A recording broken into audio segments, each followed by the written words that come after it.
وہ 100 روپے کا مقروض تھا، جب آپ نے دعا کر دی 110 کا مقروض ہو گیا۔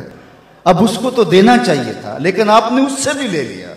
تو اس پر اقبال نے کہا تھا ہم کو تو میسر نہیں مٹی کا دیا بھی، ہم کو تو میسر نہیں مٹی کا دیا بھی، گھر پیر کا بجلی کے چراغوں سے ہے روشن۔ کم بیشت اللہ جو کہہ سکتے تھے رخصت ہوئے، رہ گئے قبروں پہ مجاور اور گور کن۔ میراث میں آئی ہے مسند ارشاد ان کو، زاغوں کے تصرف میں عقابوں کا نشیمن۔